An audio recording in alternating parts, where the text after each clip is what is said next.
Assalamu alaykum, yaxshimisizlar? Bugun o'rganganimiz shokolad tamlik marojnisi bo'lib, buning ketadigan kerakli materiallar: bir cho'nchina xom sut, yarim piyola xom qaymoq, yarim piyola iris, yarim piyola shakar, yarim piyola shokolad qiyami, sovutilgan qaynoq suvdan bir piyola. Mana tuxumning istal seriqi. Çakıvılgan istal tuxumning seriqini köptürgüçte obdan köptürüp, köp bo'lgandan keyin yarim piyola xam qaymoqni töküp, bu qaymoqni toz obdan köptürmiz. Bu köp bo'lgandan keyin yarim piyola erisimizni töküp olamiz. Mana töküp aldık.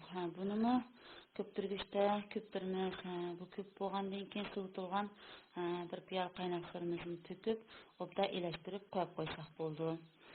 Endi javurga bir cho'nchina sutni quyib, uning ustiga yarim piyola shakarni töküp, elashtirib beramiz. Shakar erib bo'lgandan keyin o't qo'yamiz.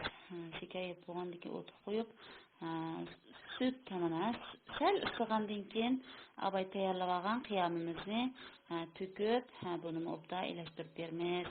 Elashtirib bersak, astig tutib olg'achlar bo'ldi.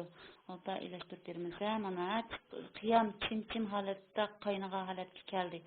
Chimchim qaynab bo'lishig'la o'tdan elib olib, buni suvutib, suvigandan keyin endi shokolad qiyamimizni ustiga töküp, aralashtirib, obda aralashtirib bo'lgandan keyin mana sirtqa achiqib bir soat suvutimiz.